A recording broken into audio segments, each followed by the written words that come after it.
That's We it. talked a long time ago about how Buddhism kind of got around that because it was so popular and promulgated by guys who didn't have any power. It wasn't worth the effort for the princess to go chase down these homeless monks and make them conform.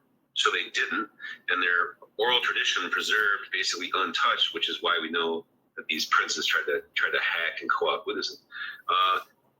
And that might be the key to how you keep these things from getting co-opted. Just like a biological structure, it gives an advantage, more creatures are going to have it.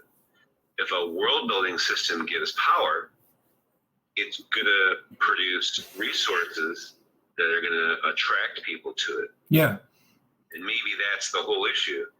Well, this is why the concept America had as a founding was sound, right? The concept of, having state kind of checks and balances, city. It was based on the community type component where you have these small communities that scale out.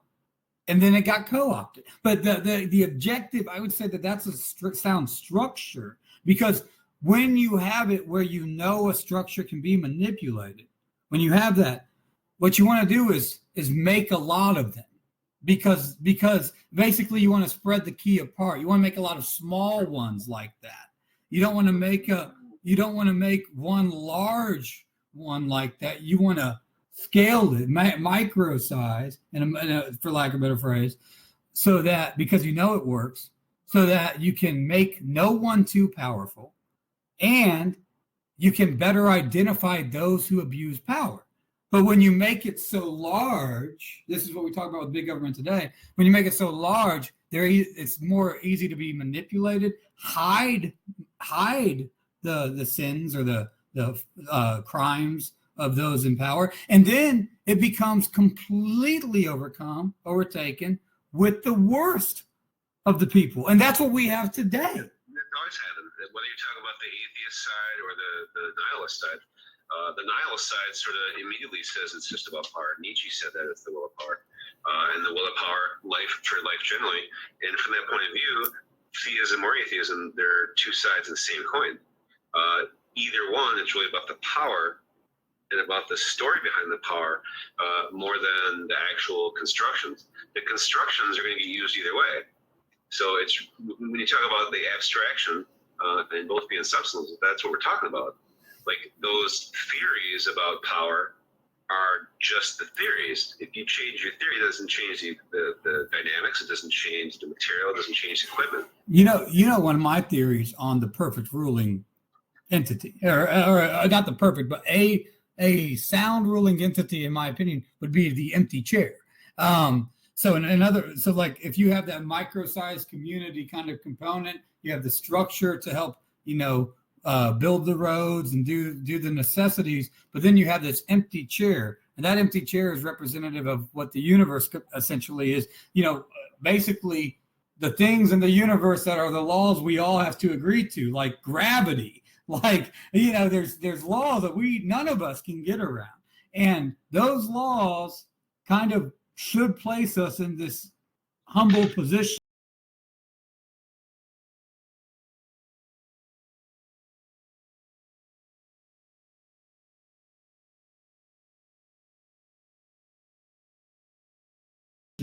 You almost do like a reverse scale. You find a better structure, you scale it small, you flush out the things that aren't working, and then you just continuously, you're making, over time, you're making the structures, the systems better, because you have a bunch of smaller ones testing things out that are within the same overall thought process. That's a different issue. You're talking about the empty chair. I put down the phrase massless principle. That's the one that Buckminster Fuller uses. And in the Eastern world, there was lots of dudes who ruled according to the Tao, which basically means recognizing that the universe has its own patterns, and it's really better to just leave the people alone because they know what they're doing. And some of those are actually really successful. I'm going to put down the economic idea that you're talking about. Yeah. That local knowledge is better than statistical. Yeah.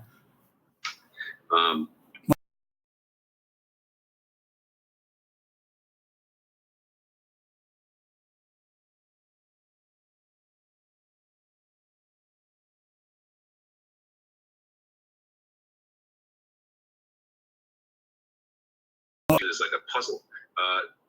Do you know what I'm our major metastasized. system of cell transport is? Of what? Cell transport. Like Um, the cells in our bodies have all these little chemical factories. the RNA, DNA, like, yeah. I think I know where, yeah. The main mechanism that gets most of the nutrients around inside the cell and the RNA around the cell, and do you know what the main mechanism is? Man, I want to say flagellum, but that's going to be so wrong. No, what is it?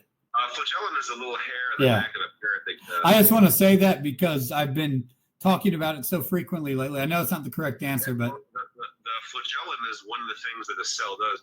The main mechanism of transport inside a cell is diffusion. okay. It's just the normal, like, spreading out of like food coloring in water. Like that's why warm blooded or cold blooded animals, they like to hang out in the sun because being nice and warm means they work faster. Yeah. The reason that we can respond because diffusion is kind of slow. Like if you just put some, if you put some ink into water, it kind of spreads out slowly. So how the heck do we get so much fast action with our cells? And it's because the cells are so small. Yeah. Diffusion doesn't take long to get across the size of the cell, and then it's communication between the cells. Yeah, exactly. That makes all the action that we think of as what we do. Yep. That's a great analogy for it. Yeah. I don't think it's just an analogy. I was going to say not even an analogy. Yeah. I think this is when we talk about like physical calculation, the universe figuring things out with mechanics, the mechanics behind learning and action and the way our bodies are theories. There's like this sort of parallelism that happens at these levels, these systemic parallelism.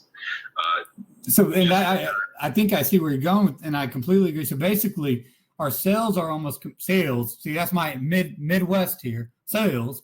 Our cells are kind of communicating the same thing we're talking about here, where it is a little bit better to have this communicative micro-sized scale system within a larger scale system, right? To like these instead of one drop of ink into the big glass of water, a bunch of tiny drops of ink in the big glass of water, and then good communication, and it will expand and fill up quicker. You'll see the ink fill quicker. It'll be more rich, better color. All that happens because of the mechanism. It's not because it's because of how you distribute it. And that's basically what the cells do. And that's what we're talking about on a societal issue as well, right? It's more like the distribution is a reaction to the communication. Individual cells have complete domain over their little spot, and then they communicate with other cells to create the larger behaviors that we think of as our bodies. And maybe the issue in the, like when you talk about how these power systems in society, they always get co-opted, they always get used. Maybe it's because instead of having a distributed system where the communication is between the pieces, we try to do this sort of hierarchical system where all the communication is vertical. Yeah. And that, it doesn't work as well. And there's these sort of systemic reasons that they don't work as well. Yeah, I mean, concentrated power. You have those layers over there. You can create layers of protection for bad actions. On the left, though, over here, or my left, where you have people have to create layers inside of these little bubbles we have here. And it's a lot harder to create layers of protection in these. No, they don't. Well, we don't I guess it depends on what you mean by layers. What I mean by creating layers is when any society will create layers. So like if we're looking at this side over here as layers of society, or little small segments of society, they're going to create their own little, even inside the same ideological system, they're going to create their own layers. But it's easier to figure out the things that aren't working. It's easier to flush out the ones that are doing it, manipulatively, because they don't have like this scalable layer system. The bubble pops quickly if they try to layer. You get what I'm saying? Or is that analogy too messed up? I think I know you're going at. Let me put it the way I thought of it and see if you match. With the distributed system, if Sonny makes a mistake, that's a good way to put it. He or his buddy dies. Yeah. With the structured layer system, if someone makes a mistake, everybody dies. Yeah, that's a good way to put it. Yeah, that's a better way to put it. That's the same distinction that we mentioned before. Like local knowledge tends to be better than statistical knowledge. dumb people with stupid mistakes, they can make a real mess of things. But to really fuck things up, you need a genius. That's exactly right. It's kind of like the atom bomb, really. It's Yeah. kind of like an example that now that we have an atom bomb, we can destroy the world. Well, is that a good thing? Yeah, exactly. No, we're at 44. Let's go ahead and kind of, man, I think we might want to do another one of these because I want to get more into what the flip tables, from a societal level look like and how that kind of relates to something we might have seen in the past. Well, all right, so let's do a lead-in. When we're talking about the relationship between us and the universe, what you're talking about when you intimated this with Jesus, Jesus flipped the tables on the money changers, who were, these are big important guys. This is a major part of the market. Jesus' problem was that they were just in the wrong place. He didn't want them in the temple, right? Just get in front of the temple. The market's outside. Exactly. Right? This is for God and that's for trade, and you're not supposed to mix them together. That's not cool. He didn't really have a problem with the money changers. Nope. He just had a problem with his territory. But there's something to say when you talk about Jesus being territorial. Jesus sort of said, you can relate to the universe without all these guys. And maybe that's what the theocracy and the nihilism. Oh, people say, why do you want to rule the world? Well, why does anybody gotta? This will give some insight into where the Paul series will eventually get to. But I kind of think there's a good reason to believe that Jesus was able to create such and maybe it's because they killed him. I don't know. But what was unique about Jesus was he rebuked both power structures that were working together. And no one really had done that had done it in this pacifist kind of a way that we would later see mirrored. No one had ever, rebuked both in such a bold way while preaching a message of grace and claiming to be within that same function. So I'm rebuking you from inside of you. I am part of you and I rebuke you. These are things, these are not common things. And the problem was from the Pharisees level and the rulers level is as Jesus grows and there's an individual relationship with the universe, it removes the gatekeeper's role. It removes the role of the Pharisee, and it removes, and not immediately, not in these people's lifetime. See, I'm not saying that these people had an immediate fear of having their role removed, but they see it. They see that this person here is able to communicate that these individuals who are illiterate, who have no, trained knowledge, are actually capable of having a relationship with the universe without going through us. And that's without having to have the priests, without having to have the politicians. That's like having a drug dealer on the corner, right? And all of a sudden you have a buddy come in, your buddy, someone who's like, hey, what's up, buddy? Hey, I'm a drug, hey, I'm like you. But then they walk into your friend's house, your Steen's house, the person you sell weeds to house. They walk in there and they show him how to grow their own weed. And it's like, and the drug, and then he walks out there and the drug dealer's like, why the fuck did you do that, man? And go ahead. That change happens on the atheist and the theist side too. Yeah. If we say Jesus is that change from plantation to playground, we might talk about science being the change from, we're at the mercy of the universe to, we can make sense of the universe. Yeah. And maybe the next change would be how that fits together, where that quantum physics and that materialism physics, where that relationship kind of has emerging to one another. I think Jesus kind of touched on that before also. So there's a nice lead in, I think. Right. And I want to drop a line on you. You ever heard of Attila and the witch doctor? Nope. That's a hell of a start. And I'm just going to leave it there. I'm not going to tell you where it came from. Some people will recognize it, but I'm going to call it Firing Attila and the Witch Doctor.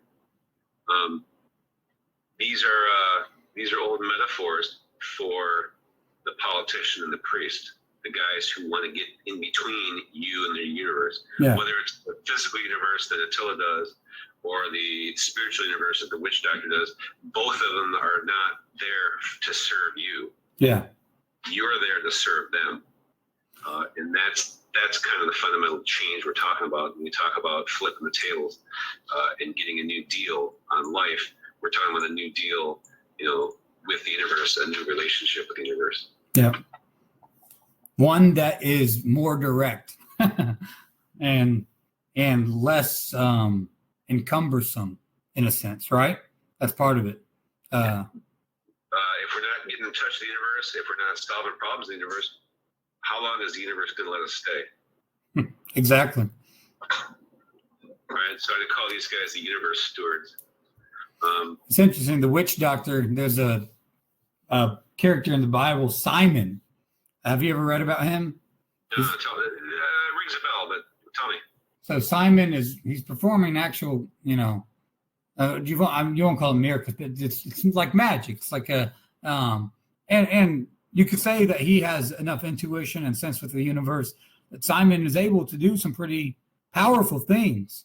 But then he can't do those miraculous things, and he claims to, and he can't. And it's almost like a guy who can't get it up.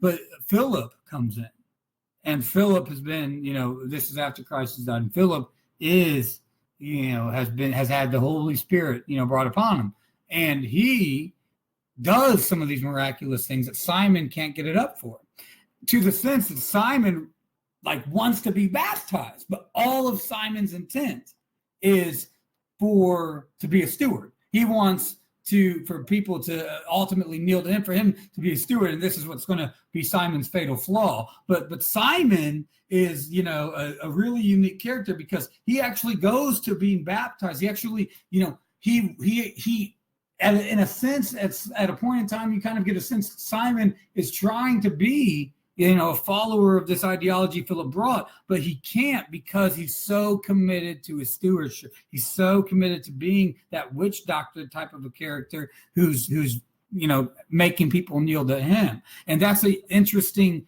kind of perspective when you look at how thin that line is between, are you really kneeling to the universe, or just trying to understand it better for people to kneel to you? So I understand. Whose glory are you working toward? Yeah. So, all right, let's wind up.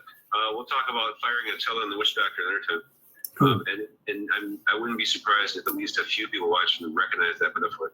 I'll tell you what it is after the show's over. Nice. Sounds good.